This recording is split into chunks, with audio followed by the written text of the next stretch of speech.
Hey, Cedar Valley. This morning is going to look a little bit different up here. Right now, I am downstairs leading the kids program in some super fun games and worship and prayer and a Bible story. It's a whole service designed just for them to speak into their lives and engage with them at their level. High energy, biblical truths, exciting stuff, just for kids, right?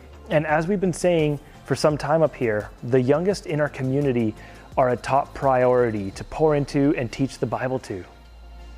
See, we're convinced both through Jesus' example of caring for and focusing on children, as well as God's continual biblical narrative of empowering and working through children, Old Testament, New Testament, everything in between, that our kids' ministries cannot just be an afterthought, but actually must be just as important as what happens up here in the adult service. In fact, maybe even a bigger focal priority. Here's a story from the Bible for you that will help understand this and why we're so passionate about this. In the Old Testament of the Bible, in a book called Exodus, there is the recorded account of God freeing the Israelite people from slavery in Egypt. God worked through a man named Moses to speak with Pharaoh and to lead the Israelite people out of Egypt. And this happened after a series of plagues and miracles and God's intervention in all of that. So during Moses' first negotiations with Pharaoh, there was some bartering that went on. Pharaoh at one point offered to Moses you can leave, but with just the adult men of Israel, but to leave behind the women and children. And Moses said, no chance, not at all. So Pharaoh even came back at him and said, okay, what about you can leave with all the adults, the men, the women, married, unmarried, whatever it is, but leave the children. We'll take care of them, right? He wanted a generation of slaves. And you can have your freedom, right? But leave the kids. And Moses rejected that outright as well. Because here's the biblical story truth there and what we need to hear too. The youngest in our community are not up for negotiation. It's not a balance of 50-50 and as long as we get what we need or whatnot. In fact, Jesus' example in the Gospels, Matthew chapter 18, Mark chapter 9, we get this sense that we actually go further on to say that the youngest of our community actually require and deserve a special level of attention and care and priority and protection. The moment you abandon children and women in your community, you stamp an expiration date on yourself and it will collapse. So here's the thing, as we figure out how to sustain a healthy and thriving kids ministry at Cedar Valley Church, there's going to be some give and take of what might have felt normal from the past and how things are and what an adult service looks like versus a kids service. The biggest thing being we're pouring into our kids, and that is going to require participation from everyone here who believes in this church community. So let me tell you about this morning and what's going to go on, what's going to be a little bit different. Start off with a bit of an overview. We have been going through a study in the book of Galatians, a letter in the New Testament written by the Apostle Paul to followers of Jesus in ancient Galatia. This is the Eastern Mediterranean area, modern day Turkey. Paul was a missionary originally who planted churches in this area, going around preaching the gospel. And now years later, he's writing back to these churches, to these Christians, to encourage them, teach them, and correct some beliefs and practices and behaviors that they had been picking up. And especially what they were doing is taking the good news of Jesus, the gospel message that Paul spoke to them initially that said, give your life to follow Jesus, believe in his sacrifice, his death, his resurrection, what we're going to be celebrating in Easter in a couple weeks, and accept his forgiveness for your sins so you can have an eternal relationship with God. It's God following through on his promise, and this is for here and forever. So they were taking that amazing message that they believed in and were inspired by, and they were adding some extra stuff to it. They were adding extra rules and practices from their previous understanding of religion as well. And they started treating their communities like a class system where people who did more of these religious-y things were better Christians than others. There was like the true believers who believed in Jesus and followed all the laws and the practices and the history of Judaism and other religious beliefs at the time that they had grown up with. And then there was these new believers. The Bible refers to them as the Gentiles. They created a separation. There was a cool kids table and the others. So Paul comes in saying, not only is that judgment not for you to decide, but you've missed the whole point of actually this gospel message. See, Paul himself grew up as a Jewish academic scholar, a passionate religious advocate for all of that stuff. He knew it, he believed it in the past, and then instead Paul now is sharing the revelation and the words that he received from God. Everything that we knew from the past, the stories, the laws, the genealogies, the practices, the histories from the kings, they guided us, but everything was pointing towards Jesus. It's not that that stuff was bad, but it was pointing towards something. It was pointing towards the work and ministry and the sacrifice and death and resurrection of Jesus, and that he was coming to be the ultimate fulfillment of our faith, the final sacrifice and the real connection point to have this eternal relationship with God. Jesus plus nothing else is the focus, and that's the gospel message. So that's a general overview. We're just over halfway through this book now. We're going to likely take a break at some point here before we finish this whole study in Galatians. But right now, we're in Galatians chapter 3, verse 15. Paul starts off by saying something. I love it. He says, "Let me use an everyday example." Now, Paul goes on to use this everyday example, which is more applicable to the Middle Eastern culture 2,000 years ago, hard to relate to now. We're actually not going to study that today, but the concept of using everyday examples to teach and learn is not something just unique or whatever old school to Paul, but it's actually something we depend on to properly understand big and small ideas. So I actually have for you an everyday example of me being taught by an everyday example. It was so great. Years ago, I went on a tour to the UBC Triumph Particle Accelerator facility in Vancouver. Mouthful. Super cool thing. You might have not even known it existed. Let me tell you, this is real science. It's so cool. Like, Science World is great. I love that place, but this is like Star Wars level, sci-fi, futuristic, crazy stuff. They take you on a guided tour explaining particle physics the whole way through and the machinery and what's going on. And, you know, after a little while of hearing words and stuff from the scientists like isotopes and particle stability, gamma, radiation, and electrons, it's super easy to get lost. And so the guide uses this example to help us understand an isotope, right? A very key part to this whole area of science and how a particle becomes an unstable atom. So he says, imagine you're at an all-you-can-eat sushi restaurant. Right now we can start relating already. He says, you are an atom, and there's a bunch of California rolls and they're neutrons and they're delicious, right? So you can keep on eating them, it's really good, but if you eat too many, you're gonna get sick and barf. And now I understand particle physics, or at least that little piece perfectly, right? You get it, unstable, you're too full, too many neutrons, unstable isotope. Because see, here's the thing. All this head knowledge that we can gain and memorize and read and write about, it doesn't mean much if we don't truly understand it to the way that we can actually live it out. We've spent 10 Sundays diving into this study on Galatians. Hopefully you've learned something, but I wonder how much of it we feel like we can actually live out in our everyday life with everyday examples and explain to each other with everyday stuff, right? Because that is what is essential to our life's being changed. It's not knowing stuff, but actually feeling and living things out, being able to fully share our faith and reflect God's love with others by living that out. Not just what we know, but how we are, I guess, is a way you could say it. So here's where you come in this morning. Here's where we're going to do something a bit different, but your involvement is going to be important. You should have a worksheet with you at the front door. You could have grabbed it coming in, or there's still a bunch more printed out. You can get it online. It's in the video descriptions on Facebook or YouTube. It's not a fill in the blank or anything like that, but it is a guide with some review of what we've studied so far in this study on Galatians, and a few questions to help us apply all of this head knowledge into our hearts and our hands, and into our everyday lives. That's my goal and dream for this morning. Just after this video here, there's going to be another video from a ministry organization called The Bible Project.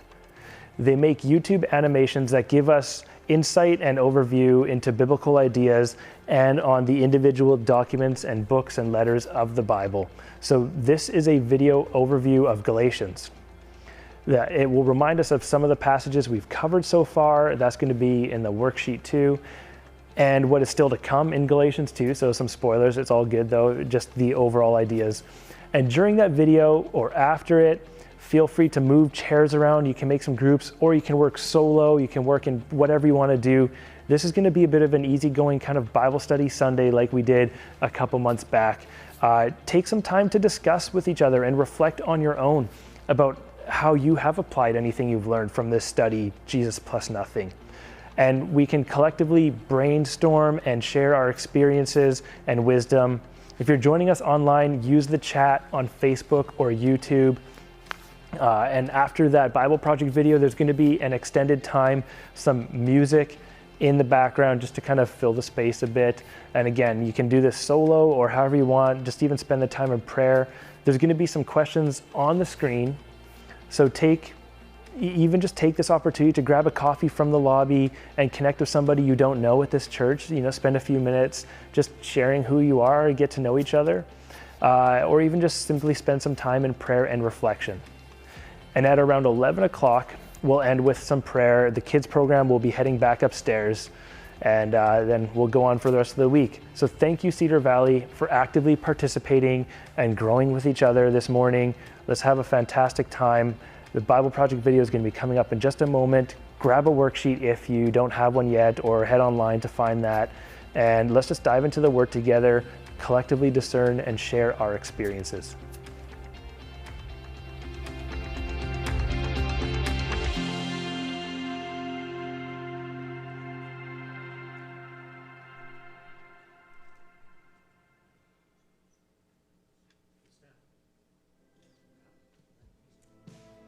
Paul's letter to the Galatians. It was written to a number of churches in the region of Galatia, where Paul had traveled on one of his missionary journeys. You can read the stories in the book of Acts. He wrote this important letter from a place of deep passion and frustration. Here's the backstory.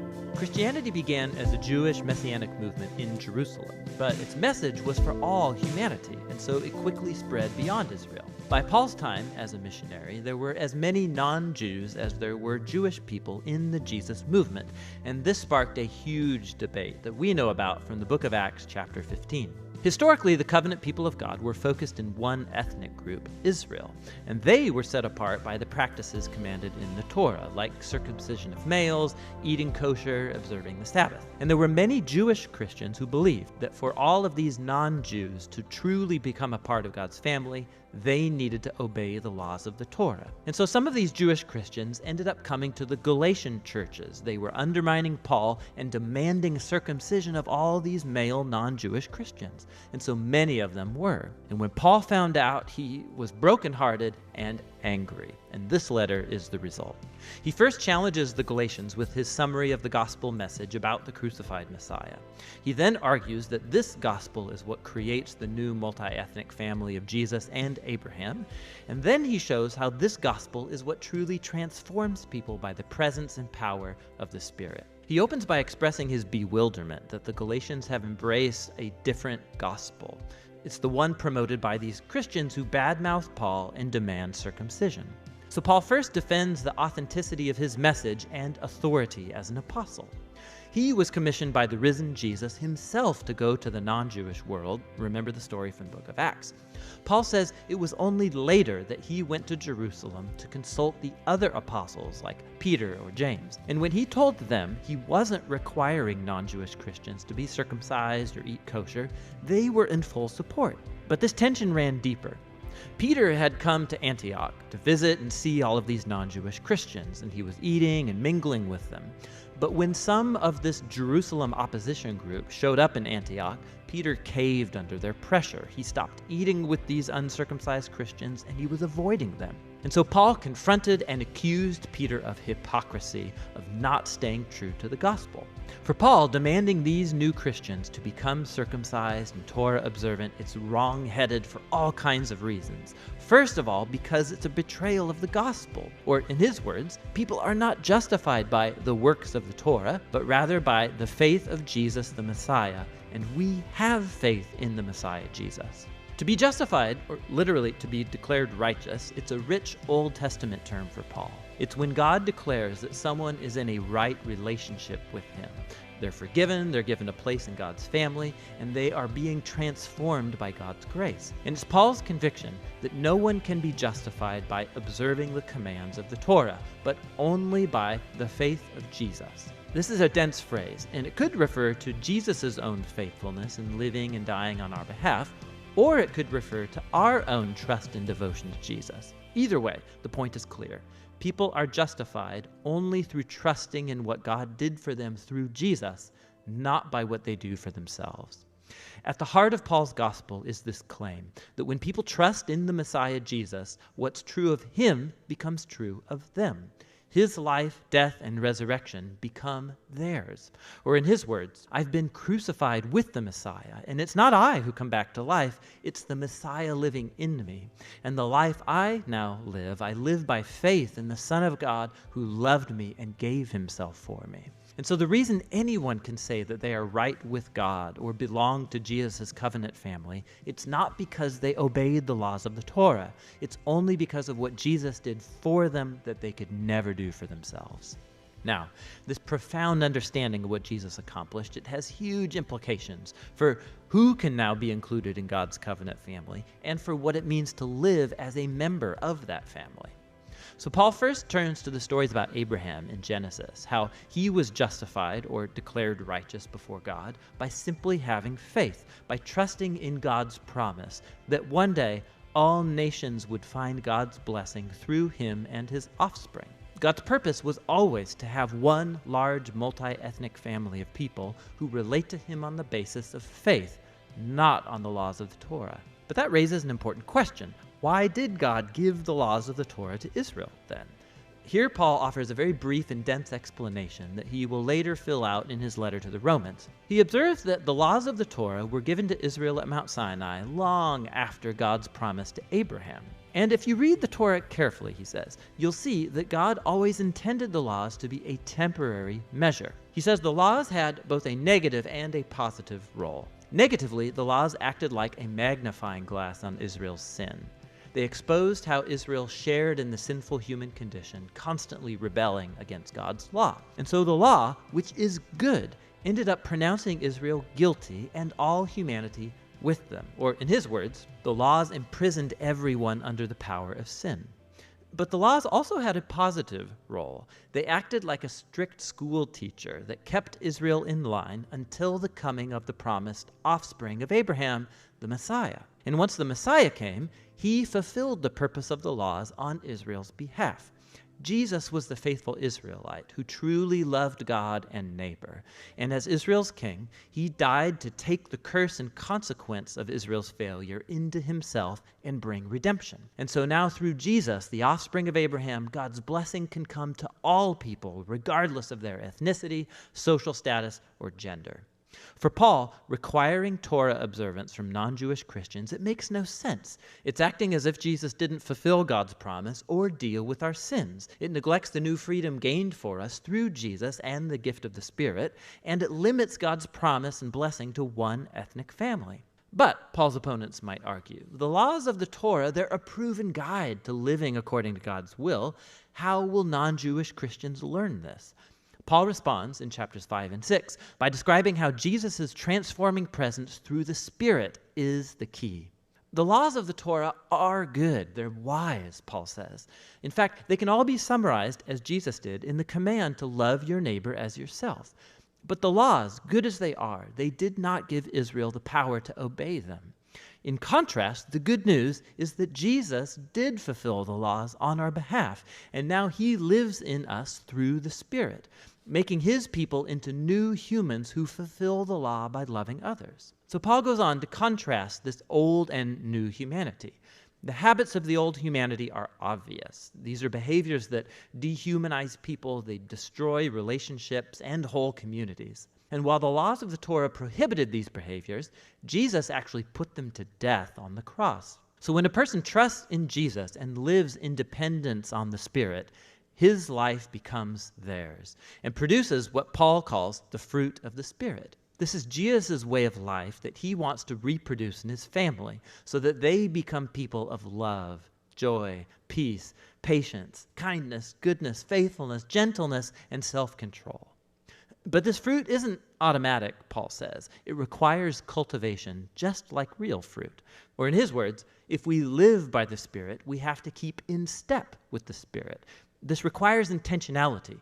We have to learn how to prune off our old habits and cultivate new ones. And as we do so, we find ourselves carried along by the Spirit as Jesus reshapes our minds and hearts and makes us into people who love God and others. And in this way, Jesus' people fulfill what Paul calls the Torah of the Messiah.